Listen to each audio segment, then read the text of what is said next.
they have a brain present enough. Do they? Present enough to fuck me over. In this episode, we do briefly mention topics such as self-harm, death, and suicide. And if these are things that are not going to be conducive to your mental health, please feel free to skip those sections or this episode, and we will see you next week.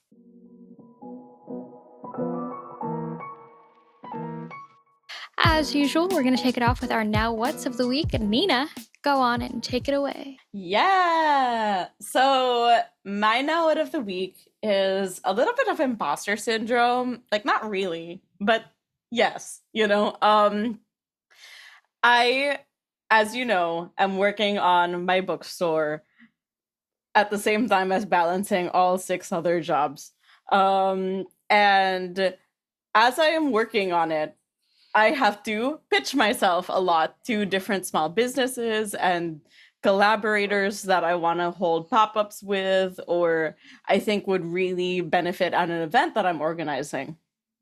So yesterday, I got an email from a publishing company, and they, I guess, liked my ARC email request so much that they forwarded it to their marketing company department, and now their marketing department was like, well, what kind of events do you do and how can we collaborate? And I'm like, oh, that's a big girl step, that's a big company step. That's a lot. Okay, like, that's you want to just little old me, my team, me, myself, and I, that's the whole team, like, that's the company, and that's what you want. Okay. So I kind of had to just be like, well, these are the events that I am thinking of. And if you feel like you want to jump in on some of these, we would love to do that. And they had emailed me back being like, well, if you do one in the fall, let us know, because we can send you some swag that you could potentially give away and everything. And I'm like, wow, that's a big step. That is one giant leap of faith for mankind. For my kind, at least. So I guess, like, for me, my now what was navigating how to put myself in a position to say that I am doing these things, I am organizing these things, and even though there isn't a huge, like, indicator of success that I can immediately look at and be like, yeah, I've made it, because I'm still in the budding stages of running a business, to own the fact that, yes, I am still running a business, even if there is no such indicators.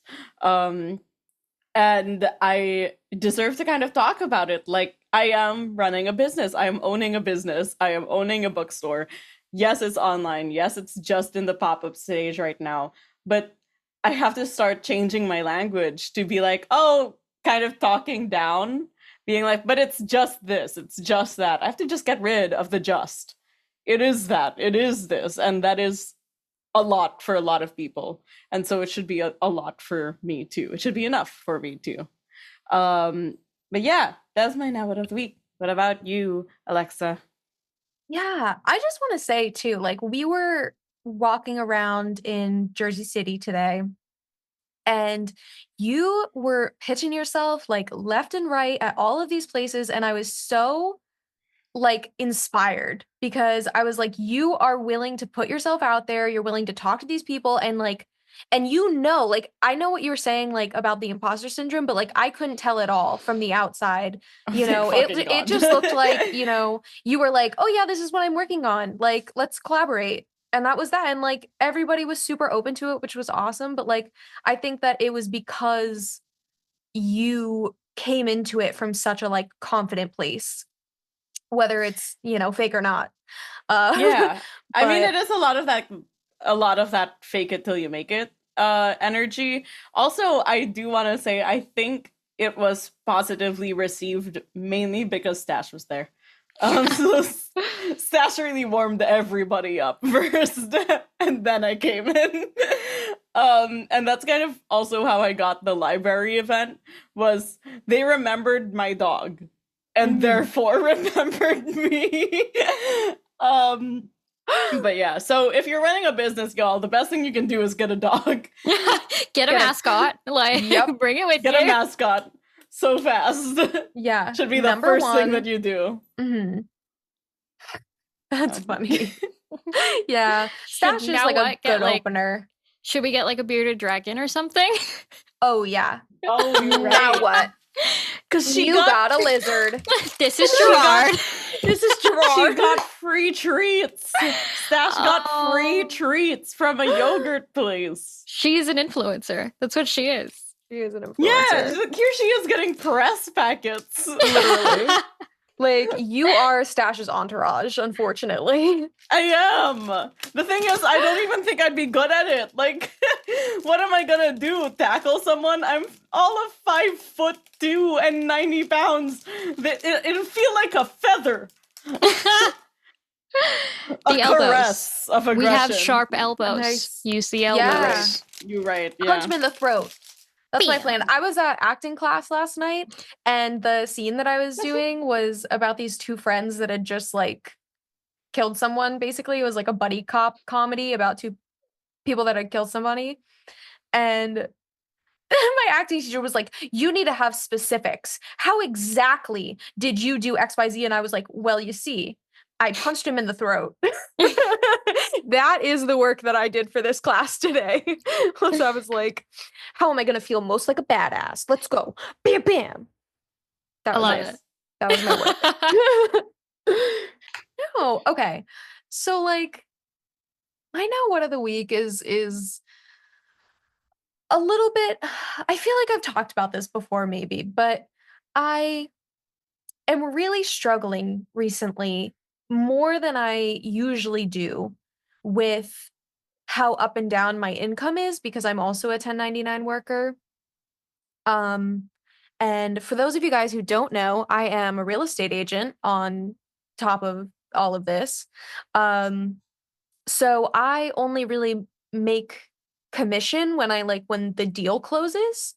So there's sometimes a lot of work that goes into deals that don't wind up closing, and then I just don't get paid for any of that work or effort. Which sucks. I feel like that's so stupid. Yeah, that's really dumb.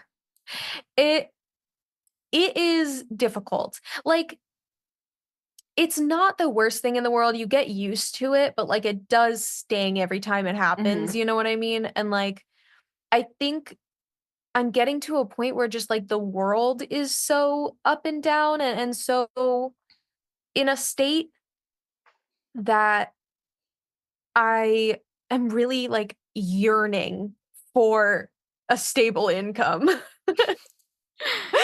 And it's making me feel like maybe I should look at going back to an office job. Because now that I have like my real estate license and I've been doing this for a few years, like I could be an agent like in a building, which would be sort of a step up from where I was when I used to work in a leasing office. And I can continue to make commissions, but then I also have like a base salary that I'm making. Which sounds good. That sounds good. Yeah.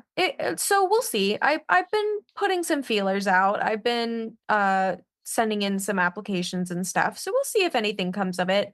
I'm not like 100% sold on leaving my job because I really love what I do. And I love the flexibility that it gives me.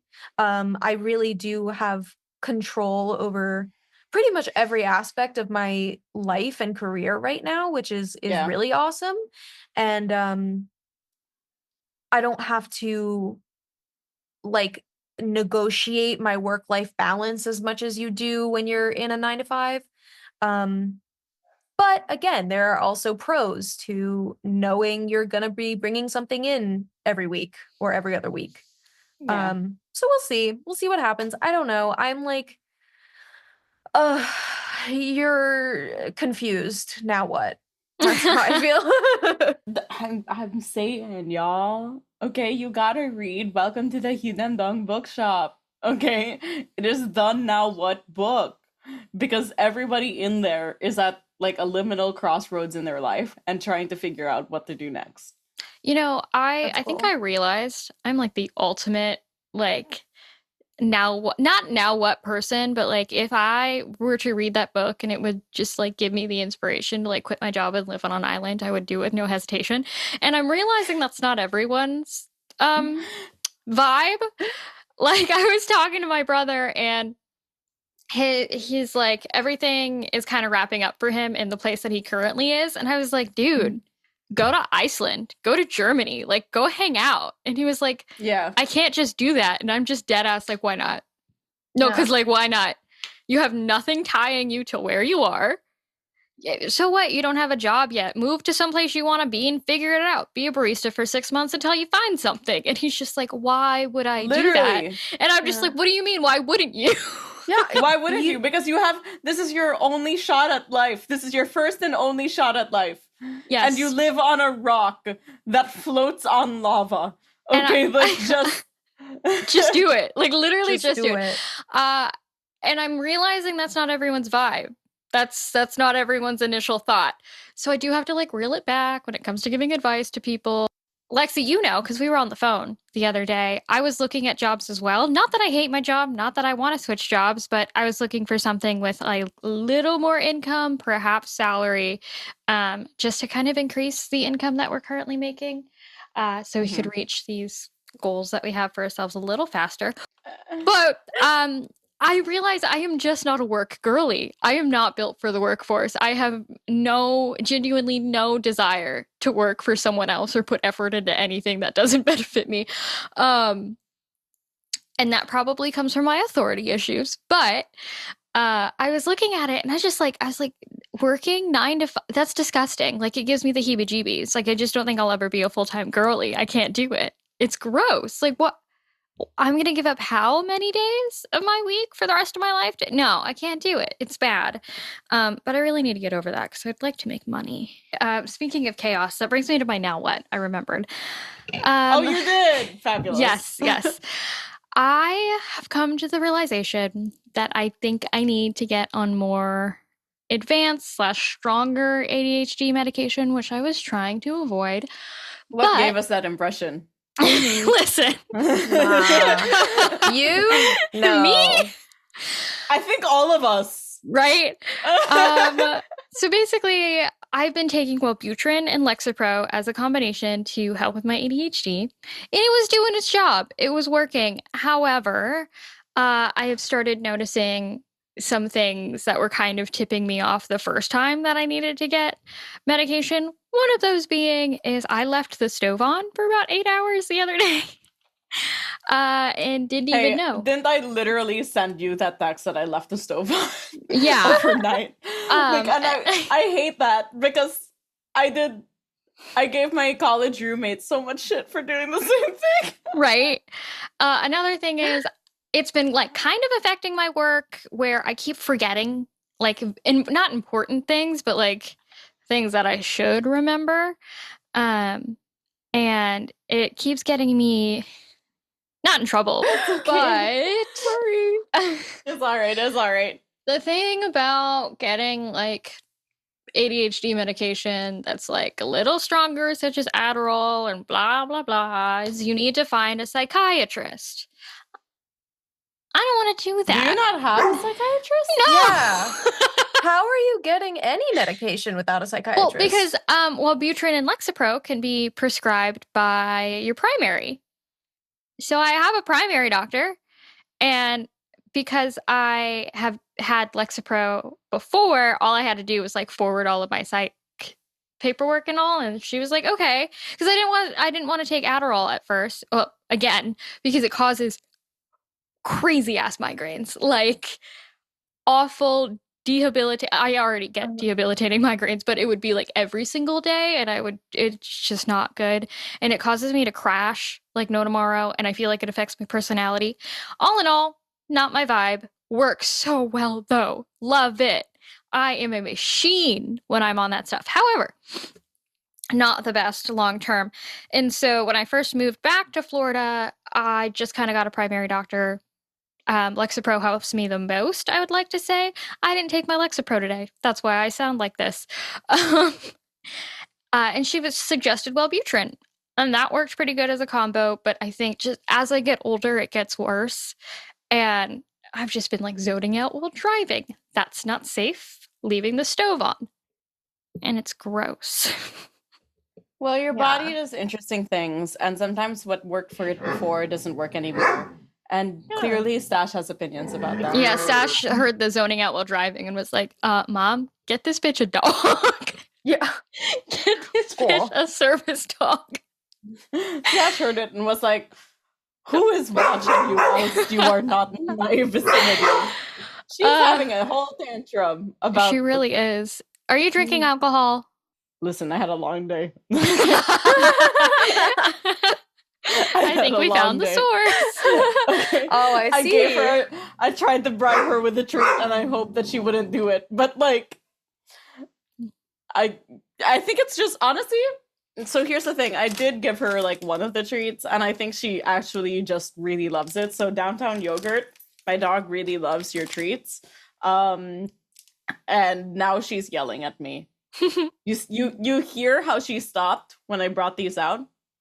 Mm-hmm. Yeah, you little gremlin. She's like, I'm on my best behavior, Mom. Like, what do you mean? I'm perfect.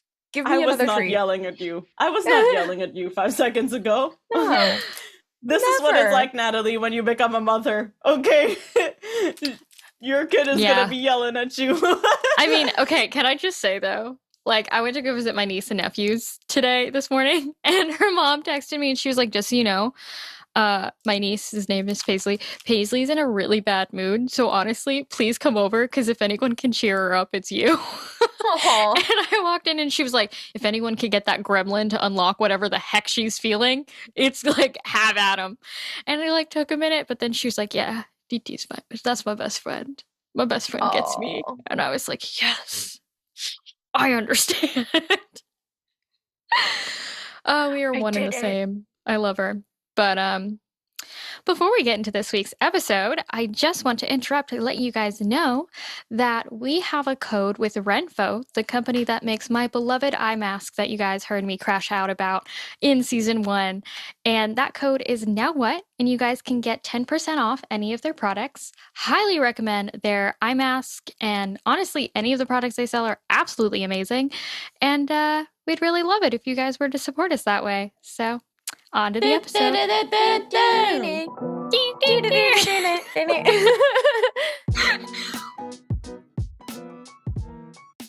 So, you've lost a friend.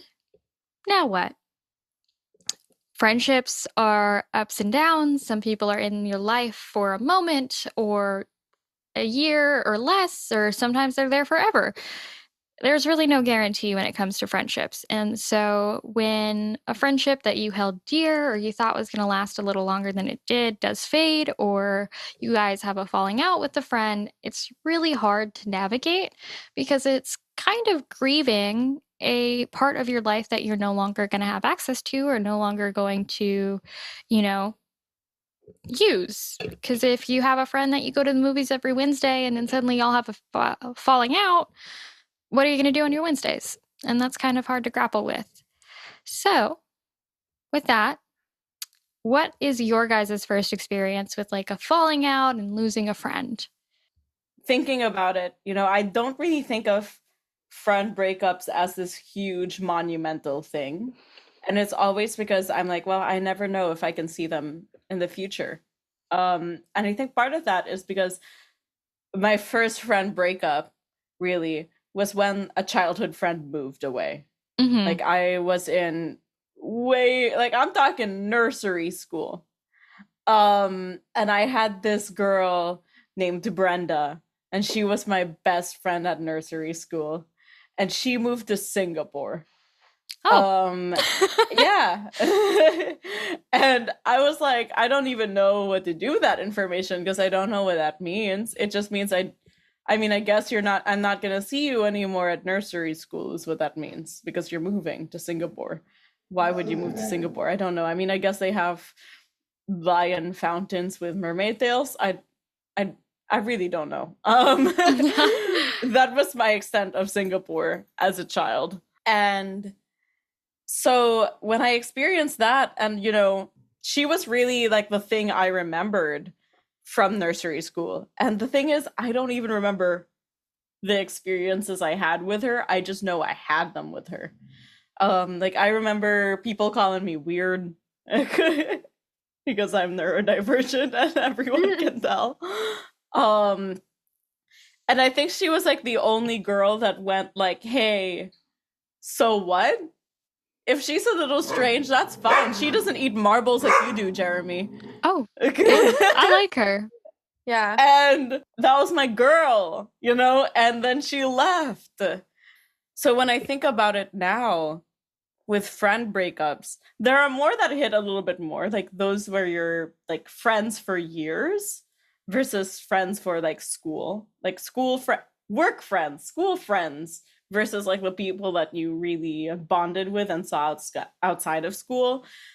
Like I didn't have that many, so like they're not as monumental for me. I mean, I hear where you're coming from on the like it's not monumental. I feel like in that situation, yeah, there was nothing.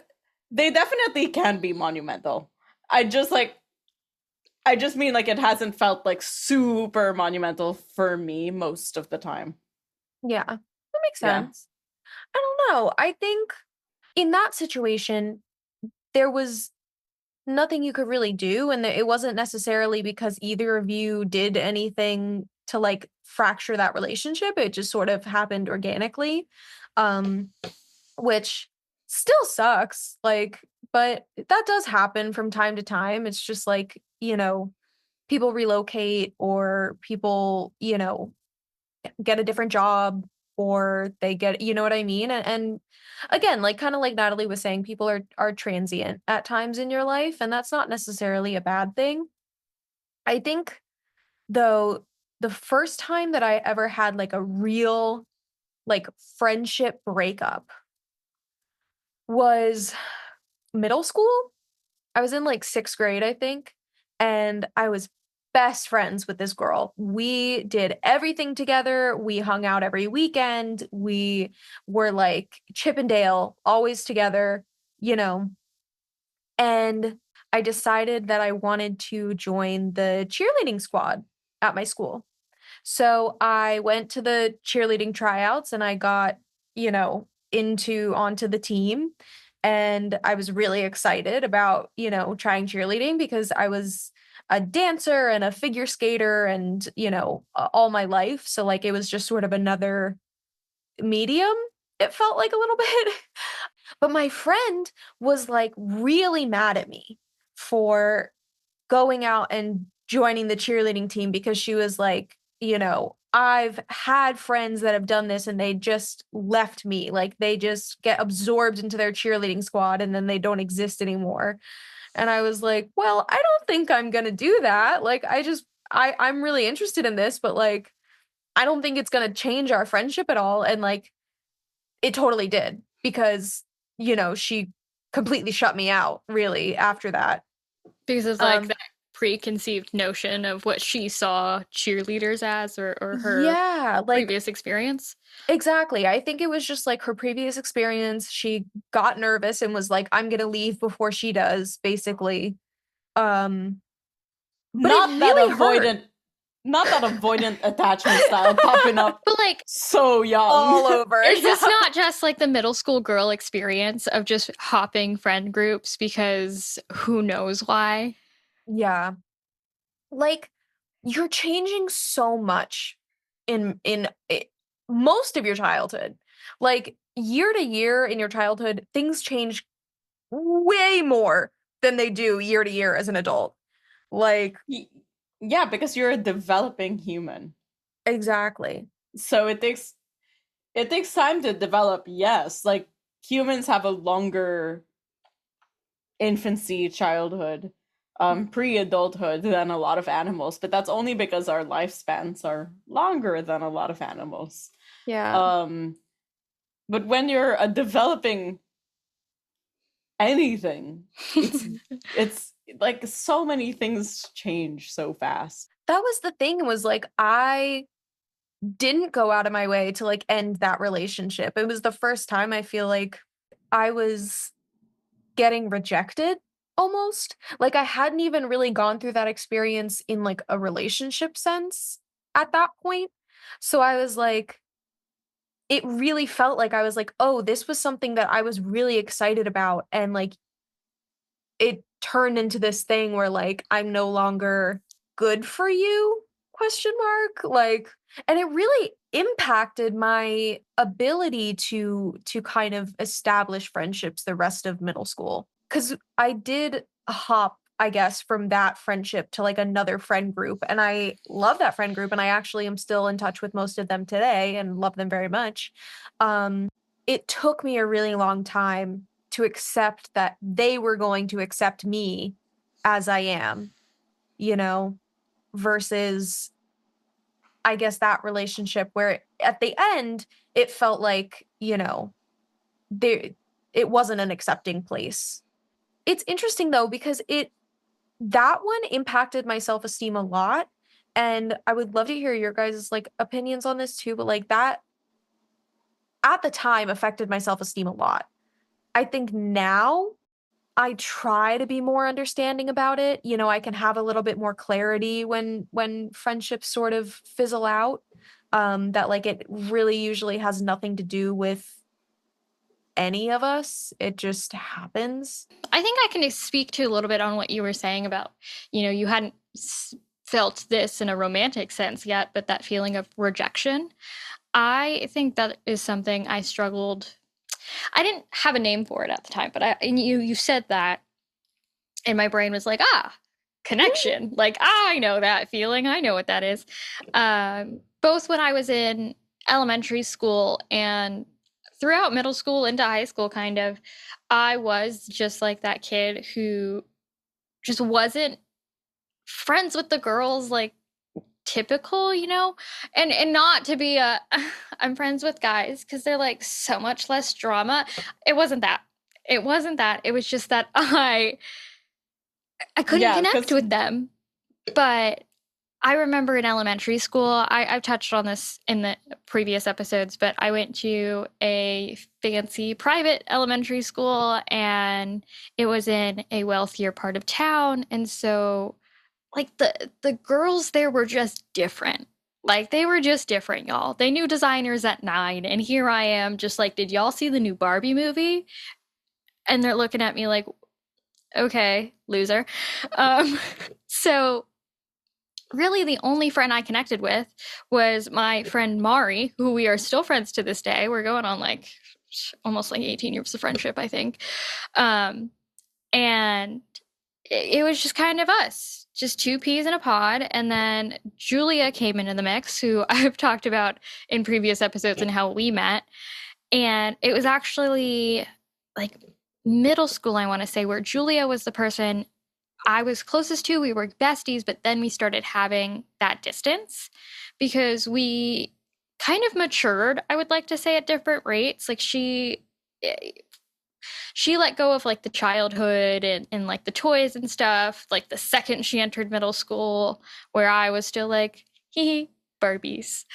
And that kind of, caused a little bit of a difference in the way we saw things at this age. And then she started to develop more friends.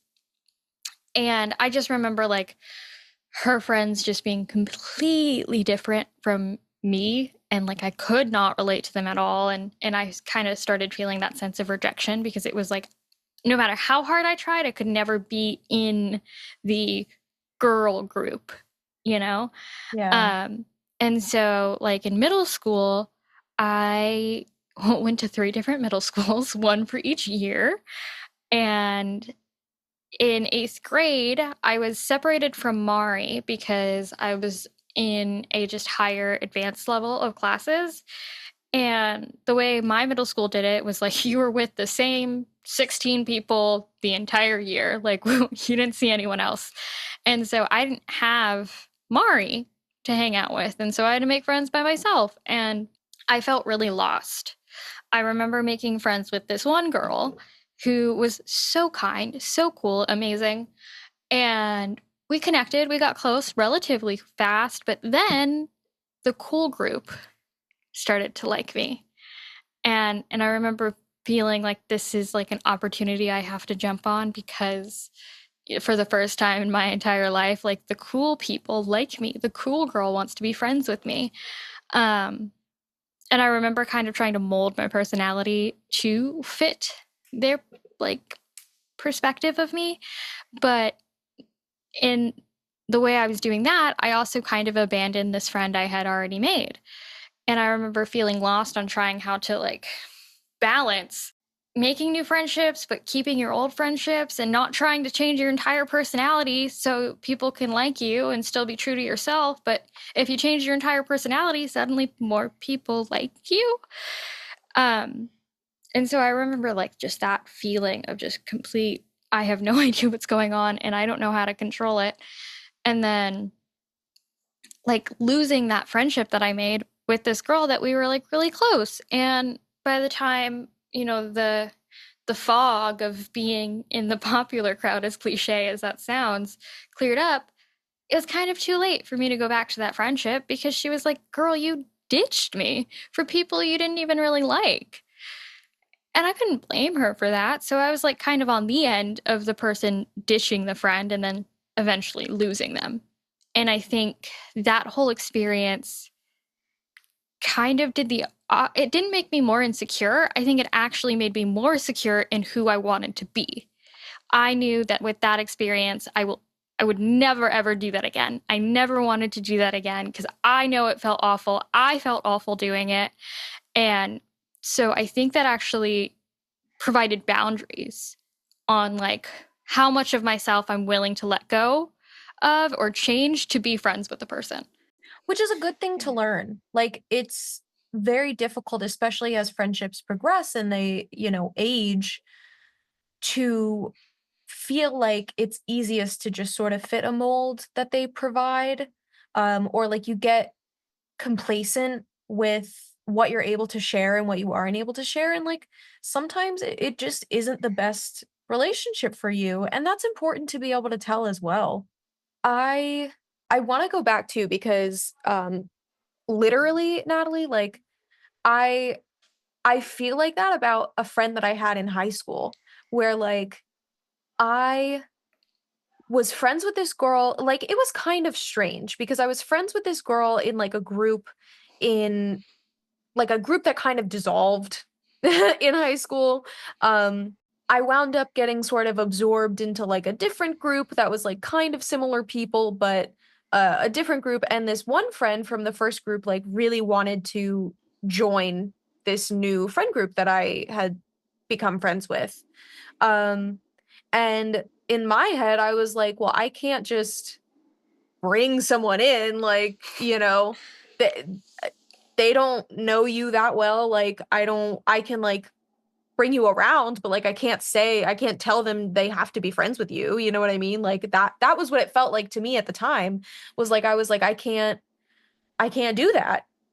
But looking back, I'm like, yeah, no. I 100% ditched her. Like, I should have supported her. I should have stood up for her, because she was a really good friend and she didn't deserve to be like left out in the way that I feel like I left her out. It does make you realize, you know, the kind of person that you want to be. I think I talked about this a little bit like episode 1, but like I'm pretty reactive when things happen, and I get wrapped up in like arguments and stuff a lot. Like I am the type of person where like I want to talk it out until it's not a problem anymore, you know? And not Yeah. everybody No, I is get is that. like that. Yeah. Oh my God. Sorry.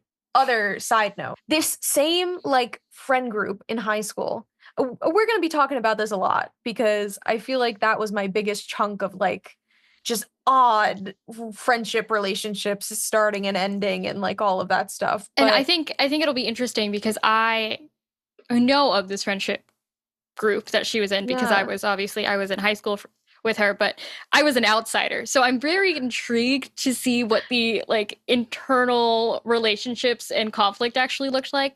Because as an outsider, like she looked like the cool kids, like the cool kid group. Like No. not to be like not a girl's girl, but Lexi was so damn pretty, okay? And she was friends with like all of these. Is Yeah. currently so damn Is pretty. currently pretty. That I was like, there's just no way she's not a bitch. Like, there's just no way she's not a bitch. There's just no way. And then obviously, like I got to know her, and I'm just like, damn, she's a freaking angel. I am a bitch. What are you talking about? You literally couldn't if you tried. Sure. Sure, friend. Literally, though, this was the most like screwed up situation I've ever been in. Okay, buckle in. So I don't even know what happened, and that's the problem. That's the problem, is that I, to this day, do not know what I did or what happened at all. So I just have to like feel my way around in the dark for this story. But basically, I was friends with this group of friends, and we were getting out of school. Like one summer, we were out of school, and over this summer, nobody responded to my text messages. Like I would reach out, and nobody would get back to me. Like I was just left on read by everybody in that friend group. And I didn't know why. I had no clue why. Like it wasn't like we got into a fight or anything. It wasn't like anything like that had happened. So I was like, I don't know what I did. And then we get back to school and they just act like everything's fine. Like completely just don't even bring it up. Like come up to me as if like nothing had happened. And I could not do that. I couldn't just fall back in. I was like, I have no fucking clue what happened here. Like somebody please explain.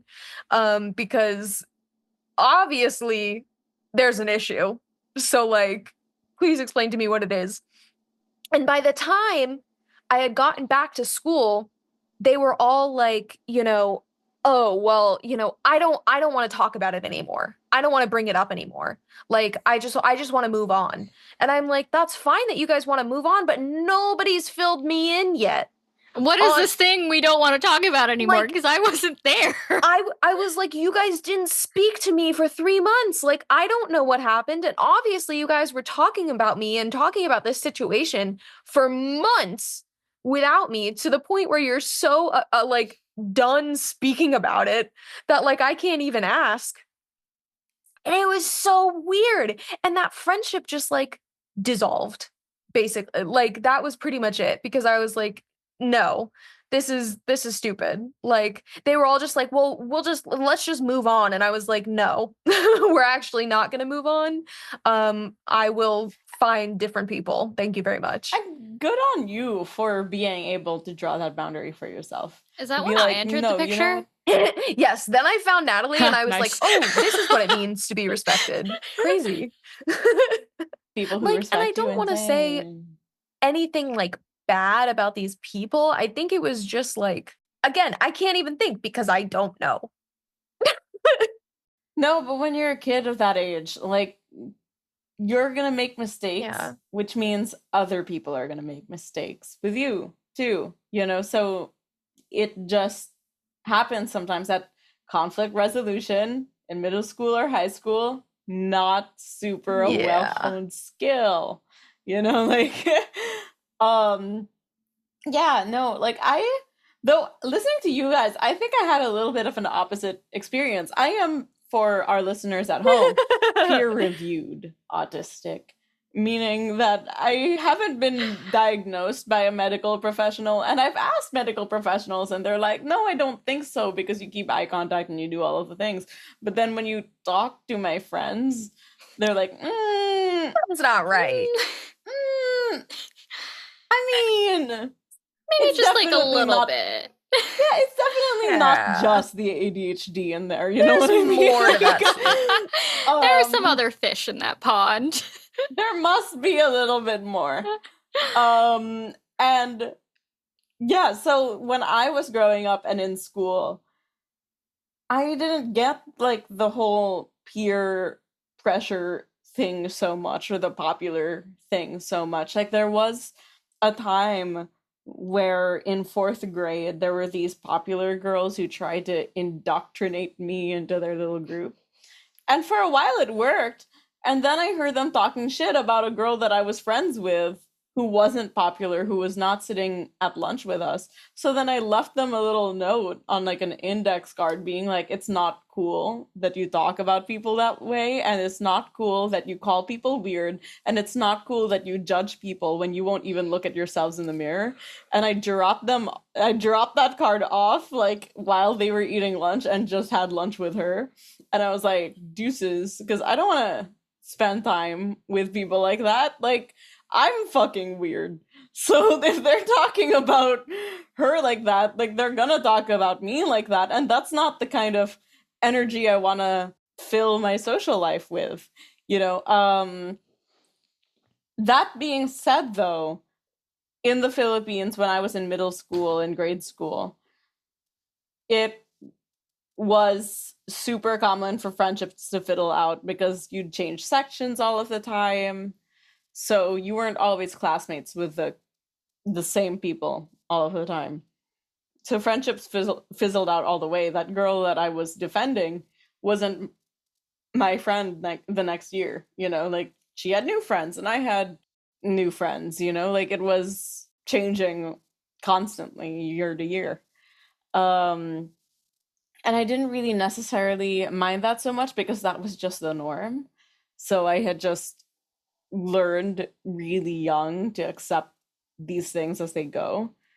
Because it's a different, when you're in a section with someone, you have all of the same classes. It's not like homeroom, you know, and then you switch from class to class. Like you have all of the same classes with that person. So if your sections change, you never see them unless it's lunch break. That's how it worked for majority of my schools, but that's just because that's not the typical norm for the United States. I just tended to go to like really tiny schools. That kind of flexibility just meant that I really didn't give a shit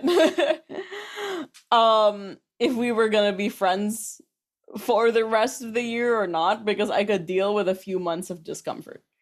Um, because I don't know, I just had more of a stronger moral code back then where I was so anti-bullying that gossip was not even like in my vocabulary. If you gossip, you were out, you know? Which is different than I am now. Not to say that I'm a gossip, though I love me some tea, you know?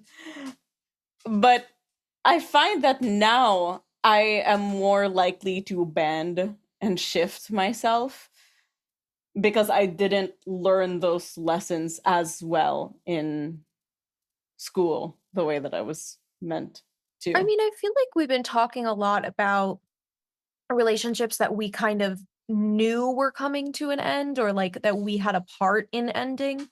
Do you guys have any relationships that just like you didn't want to end or like you completely didn't realize that they were ending? Oh yeah. Um, I've touched on this in the past, but the friend I mentioned earlier, Julia, we were besties for the resties, truly. And then, like I said, middle school happened. We were still close. Our moms are best friends, you know? So, like, regardless, we were going to see each other. But, like, closer to the end of middle school, so like eighth grade going into ninth grade, there was just like a shift in our friendship in which I didn't understand. There was nothing that happened to create that shift. It just kind of did. So it was like a one sided, almost like argument or fight that I just wasn't a part of. You know, like she was just distant and like mad. I don't know. I don't want to speak on her feelings because like I said, I wasn't a part of that whatever internal conflict that was going on. And I just remember like trying to approach and trying to be friends and trying to like keep up the relationship how we normally were. And then she ended up moving away, and that was kind of that. She didn't speak to me. I didn't really speak to her. Our moms were still best friends though, so I got the updates of what she was up to. And sometimes we would go, and visit her because she still lived in the state. It was just like, if you've been to Florida, someone can move and still be 7 hours away. And so it wasn't often that we visited, but when we did, it was kind of like, hi to the person who used to know everything about me and now we haven't spoken to in 2 years, and kind of the awkward of, I don't know what I did. I don't know why we became so distant, but I feel like that rip is too far to be closed, and we didn't live in the same town anymore. So repairing a relationship at that time when we were so far apart was kind of null and void. And then as we got older, we started getting closer again because she ended up moving to Boston. I moved to New York. So it was kind of like, hey, I guess we're New England girls now. And we got a little closer. And then I remember visiting her. And I don't know what happened, but it was just off. She knew it was off. I knew it was off. But like, no one understood why, essentially. And then we kind of had a falling out again on her end, in which I was so confused because I don't know what I did. It was one of those like, oh, we were fine, and now all of a sudden we're not fine, and I just don't know what's going on. And that kind of lasted a long, long time, probably like almost a year, 2 years, in which like we saw each other at my wedding and then didn't speak for about a year and a half. And even when we did speak, it was on my birthday. It was a happy birthday text on my end to her, and her texting me happy birthday. And then I remember just like, Lexi knows because she was there experiencing this with me, of just like, dude, I am so freaking confused. Like, I'm not even mad. Like my emotions weren't mad or, frustrated. It was just, hello? Like what did I do, And so kind of like the 5 stages of grief almost, where you're like in denial, like, she's just like going through something, to then like, dude, talk to me, to then just, I guess we're not gonna speak anymore, like, okay. And just kind of moving on, but they're always in the back of your mind, kind of just like, what did I used to be do? so close. Yeah. And then that friendship got repaired, and now we talk all the time. So like I said, like, friendships are so up and down because 2 years ago, if you would have told me that we would get back in contact and things would be, like they were when we were 9, I would have laughed in your face. I would have been like, you're on crack. Give me some of it. Because like that, it was just so not in my reality at the time. But like, being the one left is also never a good feeling, especially when it's like you didn't want to be left. All you wanted to do is just take me with you. Yeah. Like, we don't have to be as close as we were, but take me with you. Like, I still want to be a part of the story. No, I think adult friendships have been harder to break off recently than anything in my childhood. Because when I was a kid, I didn't really bring people back to my house, which I think is what separates school friends from friends. Yeah. Like, I didn't bring people back home because my mom was an alcoholic, so I never really knew what was gonna be home, and I didn't want to like expose anyone to that, even from a young age. So I didn't do that. Which is probably why it didn't hurt so much, was because everyone was just school friend. No one was more than that. It's just we were friends when I was at school, and then when I was not at school, you never see me because I was busy taking care of my mom. So now as an adult, when I have choices and decisions, and like, I know what's at home and I know what's in your home half the time, like, and you tell me these things. And when friendships fizzle out now, I feel it a lot more, because like, I still have all of that love for you that I would have for a school friend, but without the division of place, you know? Now there's no excuse, you know? Like, you were just my friend, and we don't talk anymore, or we aren't as close as we used to be. And sometimes I can kind of call it, like, there's a life change that's happening, and I can be like, this is gonna affect our friendship, and kind of prepare myself for it. Other times I can, and it's just like something you have to walk through, where it's like, oh, we don't text anymore. And then suddenly you'll realize you really haven't texted them in months, and really they don't know what's going on about you. You're not best friends anymore. You might still be friends, just not as close as you used to be. Like in Sims, you have that relationship decay happening, and that does happen sometimes. That doesn't mean that I don't care about them, though. Like, I'm very much a ride or die person. If anybody, like, if I knew anybody had hurt one of the people that I am friends with, even if we've drifted apart, you're gonna die. I'm sorry, I hate to break it to you. Except I love to break it to you. You know, I hope that I love this to haunts break you. I'd love to break you. Like, I hope this haunts you. Let this be your warning. Your death is imminent. You know, like, it's coming. I will be there. I will be the last face that you see. This red lipstick smile. You wish I was the Joker. Like, yeah. So, like, I feel like now I feel all of the grief a lot more than I did back then, because I have more control over who gets to be my friend and who isn't my friend.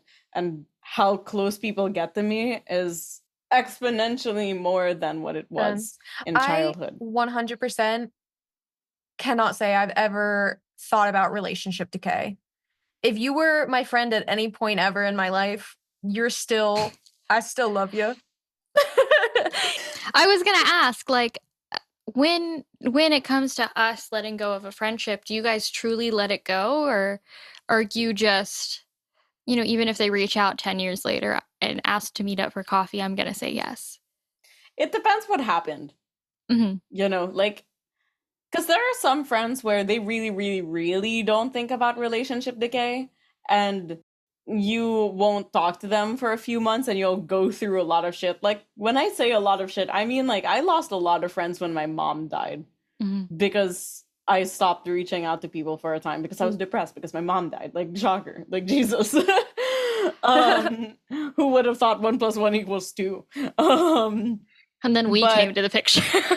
I know, crazy. When I was going through that, or when I go through like major life changes, and you reach out to me, and I will 100% probably, like 99% still agree to see you, you know, and pretend like I'm down to be like, this, no time has passed, right? Until you start judging my decisions, like judging the person I became after I broke, not knowing what it took to get there. Mm-hmm. You know, like, when I think about who I was before my mom dying, and I think about the person I am now, you know, like, I think about that TikTok sound of like, I miss the old you. It's like, you would. She was easier to kill. You know, like, I had to build myself back up brick by brick. So the second that you're like, oh, I kind of don't, this wasn't you before, or like, you should just, I have heard this, you should just get over it, you know? It's been some time. Well, you guys weren't even close, you know? Like, that doesn't matter. That's still your mother. It's still your mom, you know? And so, like, if you say something that's like, some kind of comment that's like that just has like so many assumptions about the way I must have thought, or the way that I must have felt, or the way that I should have done something in the space where you were not there and you made the decision not to be there, you don't get to have as much space in my life anymore. That's when the relationship decays. You know, like, it's not the length of time, it's what you do after the length of time. Honestly, I agree. I think anyone, again, like, I will say, anyone that I've been friends with ever, even if it was for a short time, I still care about you 100%. However, there are people that if they texted me right now and were like, hey, let's go get coffee, I probably wouldn't. Sometimes there are people who you're with as a specific version of yourself that I don't necessarily want to be anymore, or I don't necessarily think like that we'll have anything to add to each other's lives at this point. And I agree that it does come down to how things ended at in some capacity. It's hard to come back from certain things. It's hard to come back from really feeling left out by somebody or feeling like criticized by somebody. I think that's where a lot of my relationships have ended. And, in kind of a similar way to like Natalie and I's dark days, where like we got into this argument and I immediately turned into this like, okay, well then done peace, like it comes out like HR speak comes up I've so done that in the fast. past. And there are relationships that don't survive that, because Uh, you do something that crosses a line that pushes a boundary. And that's something too that like I would love to hear your guys' thoughts on is just like, do your boundaries become stronger by standing up for yourself and by, making these like assertions and sticking with them? Or do you feel like maintaining certain relationships and like maintaining friendships require a bit of your boundary pushing? I'm going to speak on a different dark days, not with you and I, but with Victoria and I. We had dark days, and that boundary was so hard to put up. So hard because at the time, I'm not going to speak on her half of the story, but I'm sure she'll be fine with me giving you guys this context. Her mother had passed away right before our junior year of high school, I want to say. Yeah, our junior year of high school. Like, I'm talking 3 days before school started, something like that. And that kind of sent her into a spiral. Understandably so. Hello. And I remember trying so hard to keep her together, to try and just be there as much as I could, to the point that it was becoming a detriment to myself. Because when you're watching someone you love spiral and then them also refusing help, and you are the one trying to get them help, it's gonna mess with your mental, obviously. um and there was a situation that happened that was basically my breaking point, in which I kind of had like a full on mental breakdown. Like, not even in the, oh my gosh, I'm crashing out. Like, truly, my parents almost put me in grippy sock land. And that was the moment where I was like, I cannot maintain this relationship anymore because it's harming me more than it is helping her. And I remember kind of just having to set that boundary. And the next day, this was also like right before Christmas break too, like literally the day before. So I came in, I took my finals. We didn't speak, didn't even like really make eye contact. And then that was it. We didn't see each other until January. And I just remember looking at her throughout school and like in the hallways and at lunch, and I could just see the physical and mental toll that her grief was taking on her. And I could see these decisions that she was making that were harmful, and like making friends with people who were not good for her, but knowing that I cannot step in. I did everything I possibly could. And if I were to step in, I would end up right back where I was. And I just yeah. remember like looking at her and being like, looking at my husband, who was my boyfriend at the time, and being like, she's not okay. Like, how is no one Yeah. noticing that she is not okay? Yeah, because the love and the care doesn't stop just because a Mm. relationship or friendship ends. Like, I have found that's the hardest part. Knowing that your time with someone is over, but still having the feeling of caring and having the feeling of love. And because you love them, you want them to be okay, even if it doesn't include you. Like, I remember there was like a similar friendship that I had around eighth or ninth grade, where there was this girl who she was struggling and going through a lot, And I was too. Like, there were times, I'm going to talk a little bit about self-harm here. So if you are going to listen to this, you might want to skip if that bothers you or triggers you in any way. Take care of yourself. But there were times where, like, she would encourage me to self-harm with her. I was struggling with an eating disorder at the time. She would encourage me to skip meals with her or, like, do other things with her, and just like being that person you could be your worst self with, which sounds a little appealing on paper, but is not in real life, because you are just letting yourself go down this spiral. And you feel it too. You know that you shouldn't be doing these things because it's not good for you. And it's not, I don't want to say, but like this spiritual kind of language, but it doesn't serve the person that you want to be in the future. It's just because you're struggling now that you're doing these things. They're unhealthy coping mechanisms. I was starting to get better, and I was starting to look at myself in the mirror and be like, I can't keep doing this, and I have to change. And I will make myself change. And I will make myself be better, and give myself an easier out and easier ways to feel these things. And I remember telling her, like, one day, let's eat something so simple. Right? Or it should be. And she was like, I'll only eat if you'd get my ex-boyfriend to tell me to eat.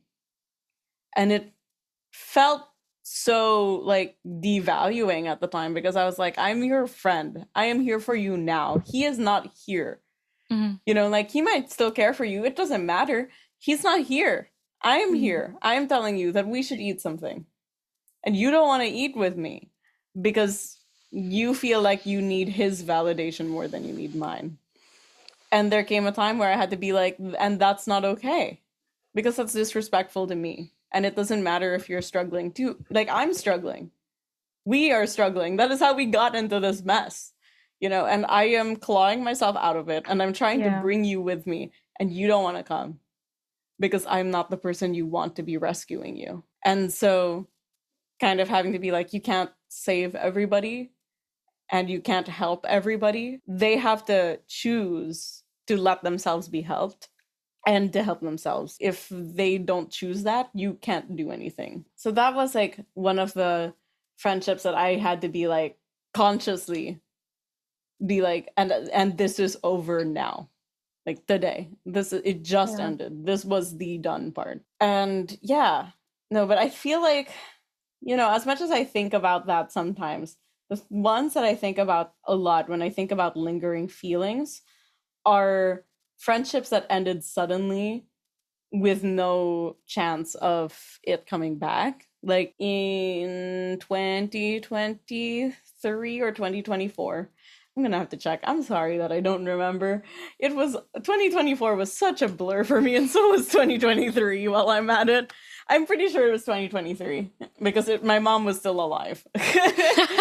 But one of my friends had passed away very suddenly.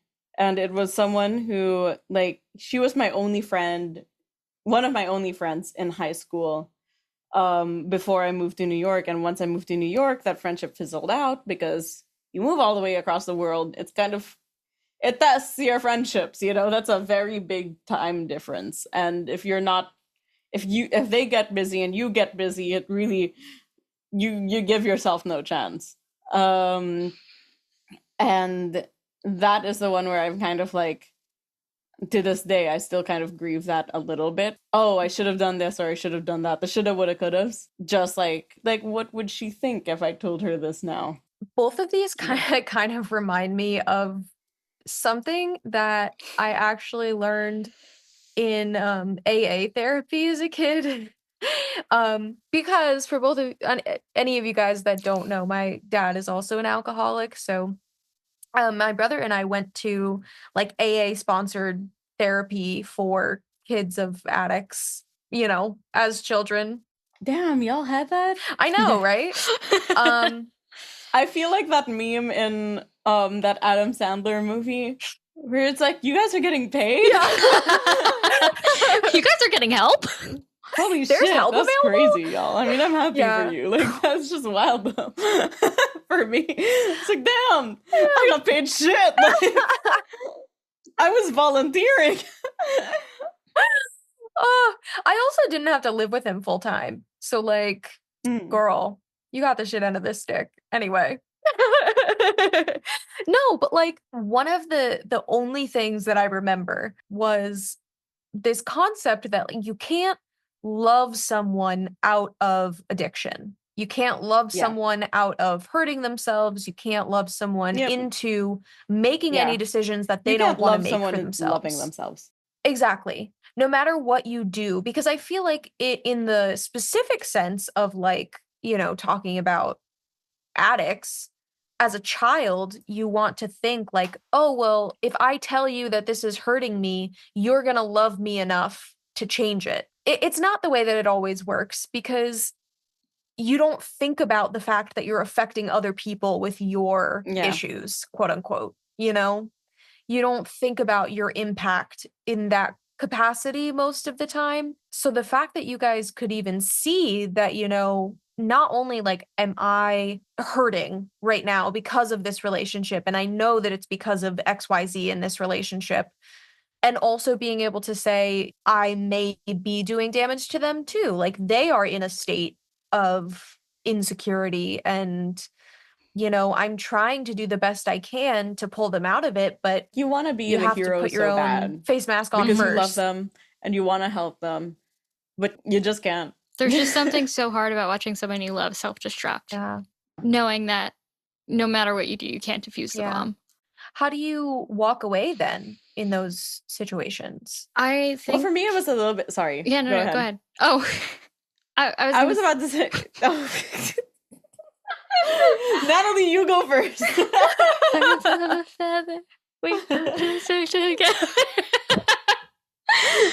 But what I was gonna say is I think I'm still learning. Genuinely, I think I'm still learning. I know it's toxic and I know I don't need to be that person, but I just can't fathom not being there for someone who needs a person. I can't fathom it. Like there's just something like just the very thought, even if it was hurting me, you know, even if it was something that was completely and utterly detrimental to my mental health, my physical health, what have you, if it's keeping that person here, I'm going to keep going through it. Mm-hmm. And that's it. And it's not okay. Do not try this at home. Do not take my advice. It's not a good trait to have, but it's also an incredibly hard trait to break. Yeah. I'm 24 years old and I can't say that if someone who hurt me, you know, you heard me talk about this in the college episodes in season 1 of like, you know, my peers in my theater studio that I had who all hurt me in various ways. I can't say that if they randomly texted me and said, hey, I need a person, that I wouldn't respond because I feel like it is my duty to respond. And that's where obviously therapy comes in. Yeah. But I'm still unlearning. You know, I can't say that like I just wouldn't be there because I need to unlearn that I don't have to be there for everyone because not everyone's going to be there for me. Yeah. And like in the same vein, so I was like that too. Yeah. And still I am, you know, like I do get that way.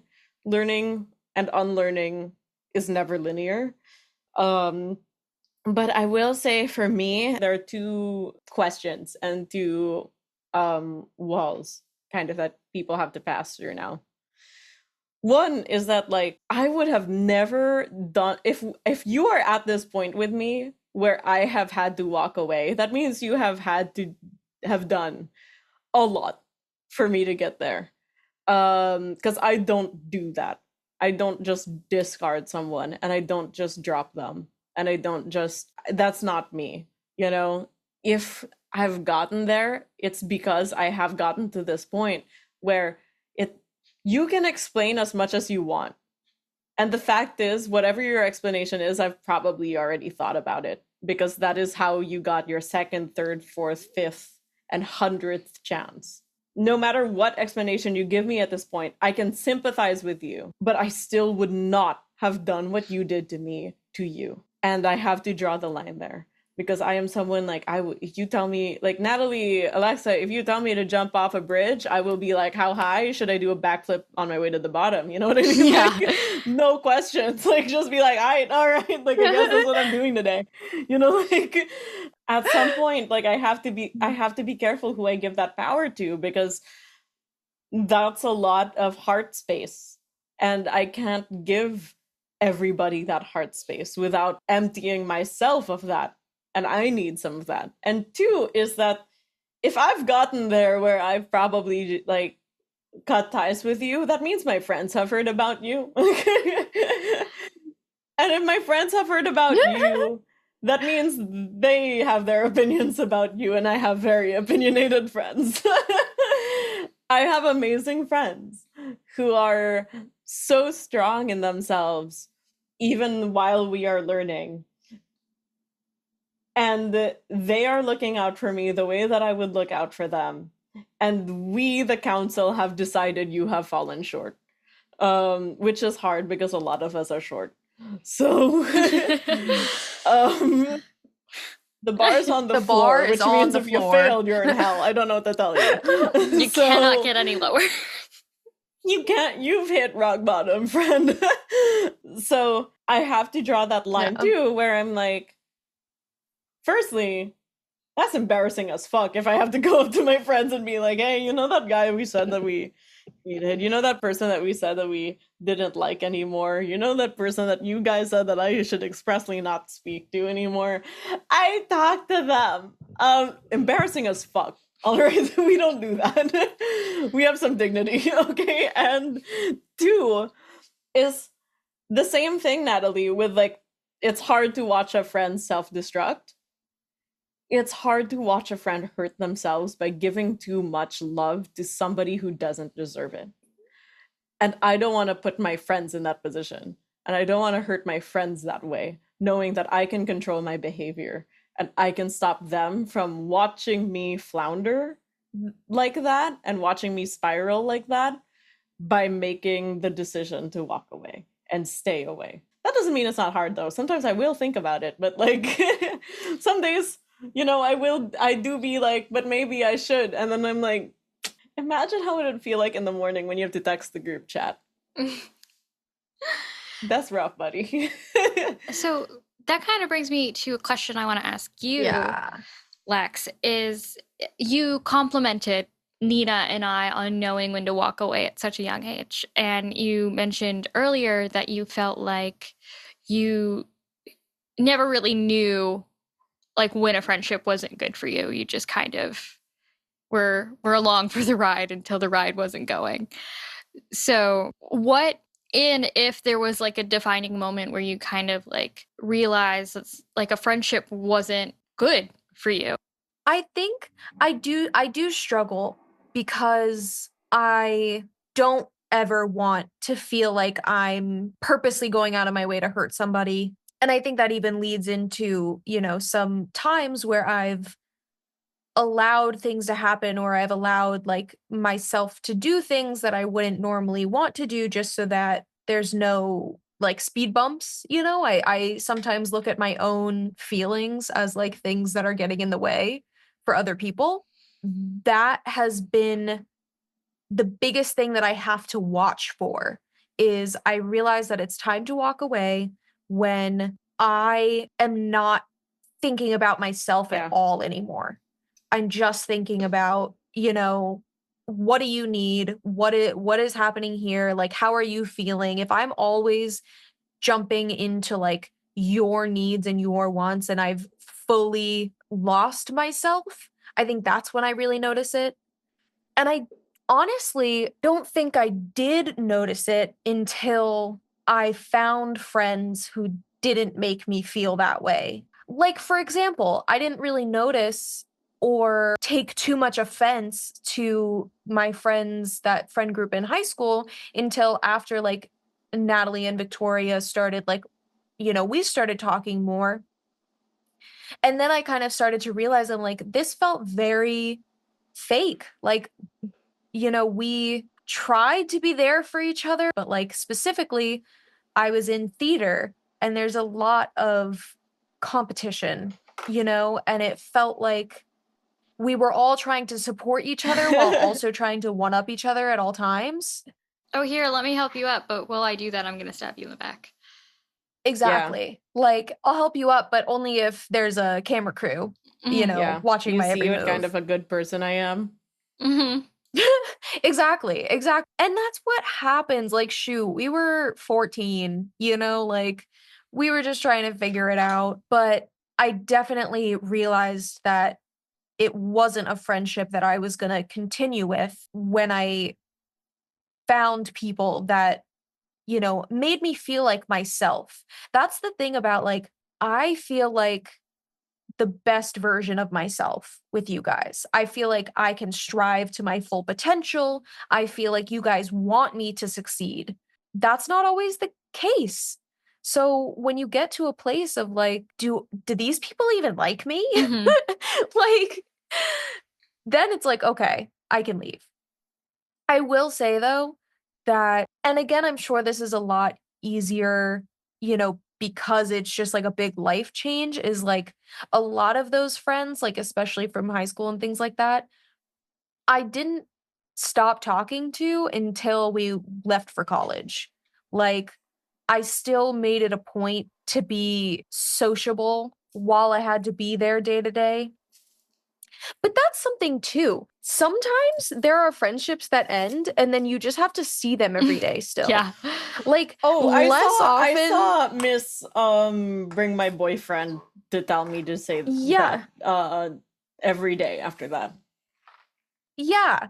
Like, which doesn't happen as often in adulthood, which is nice. Like Yeah. you can kind of say Oh my like God, we're yeah. done and then not really see them anymore. But Mm-hmm. like when you're in school or when you're at work, like you have to stay civil. So Mm. even if the friendship ends, like you have to end it in a way where you're going to be able to like see each other on Monday, you know? And you know, if you go to a smaller school, everyone's gonna know because suddenly, like the two people who were joined at the hips are no longer talking. Yeah. Yeah. Which brings me to this like total kind of funny thought that I had the other week. But Nina, I don't know if this was a big thing in the Philippines, but we used to have these friendship necklaces that you could buy, and they were like fractured Yes. hearts or like burgers and fries. Yeah. So this one I have right now is actually a friendship necklace.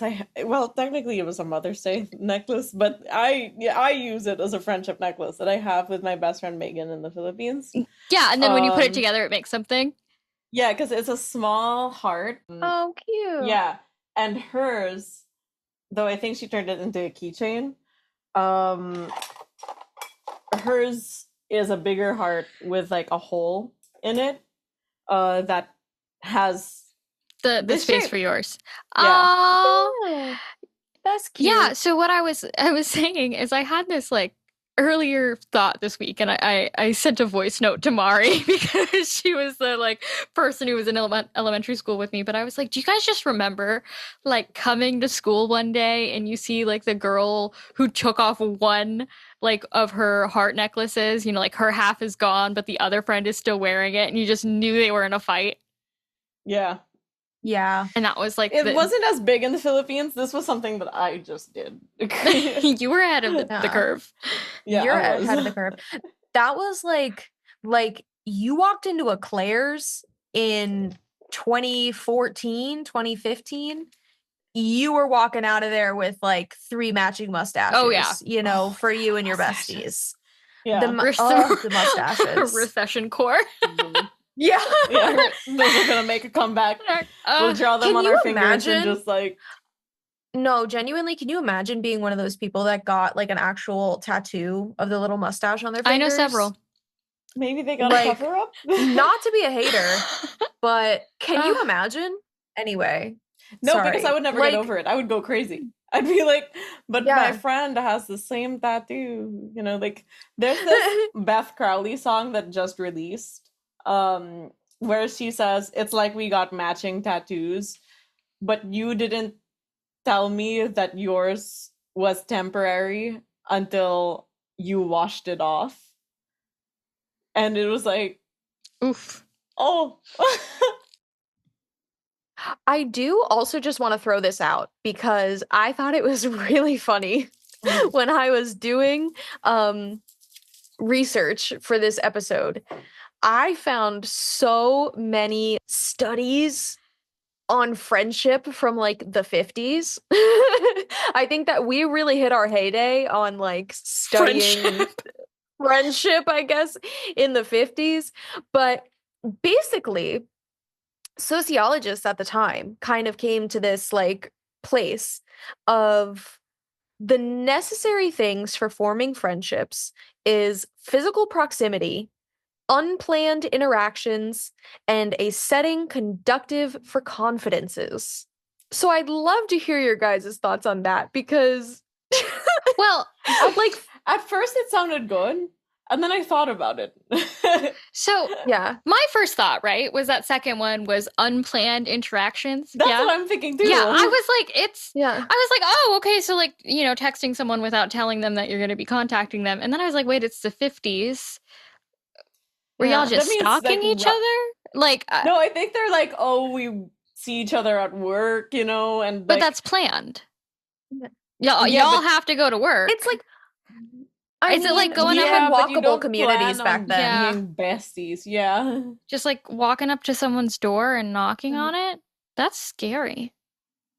I imagine in the 50s you could like go to the supermarket and run into your friend, or you Yeah. could like go to the hair salon and there will be friends there. That's what I imagine the 50s was You're probably like. right. That's true. Was yeah. just like, but I'm sure No, that but it I'm wasn't sure that. that it I think, was. Yeah, kind of actually, that. like, I think, yeah, you know, at least in media.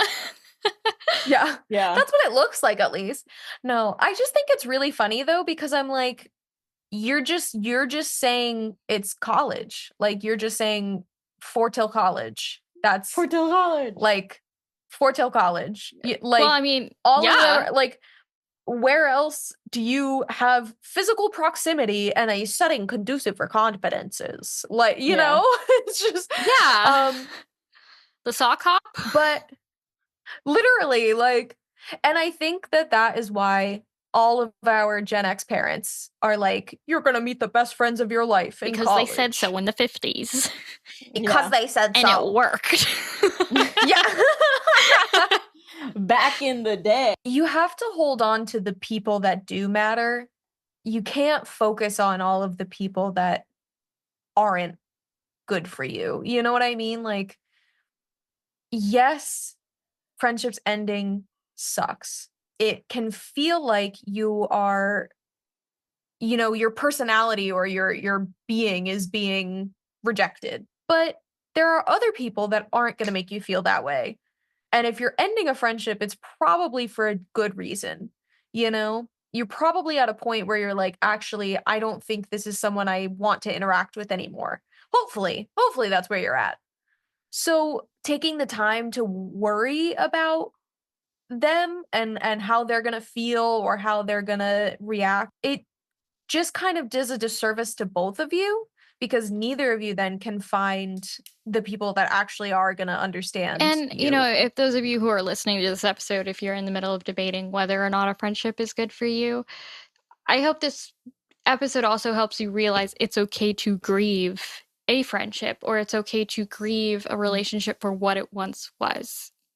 You know, as Nina was saying, there's relationship decay. You know, like there's just, you might not always be best friends, and your best friend might turn into an acquaintance, and that's okay. But it's also okay to grieve that loss of connection. Yeah. Yeah. Yeah, because it's not as like widely accepted to grieve like openly about a friendship in the same way that it would be about like a relationship. You know what I mean? Like you get dumped and people are understanding that Yeah. you are laying in bed depressed, Yeah. you know? It doesn't always work that way for friendship breakups. Which sometimes they hit a lot harder, because depending how long that friendship was, it's a lot, you know? Feelings don't go away just because the relationship ends. And just because you know it's better for you doesn't mean you don't miss them anymore. It's okay to miss them and know you are going in the right direction with your life now. It's okay to want to reach out and know that you shouldn't. And those conflicting things, they're one of the hardest parts about any sort of friendship or relationship ending. That's like the part that will probably stay with you. That's the part that lingers. But it also means that you are so human and you have loved with your whole heart. And that is a privilege that you give to other people. It is not something that everybody deserves. And with that, we will see you guys next week with episode 5. Thank y'all for listening. Bye.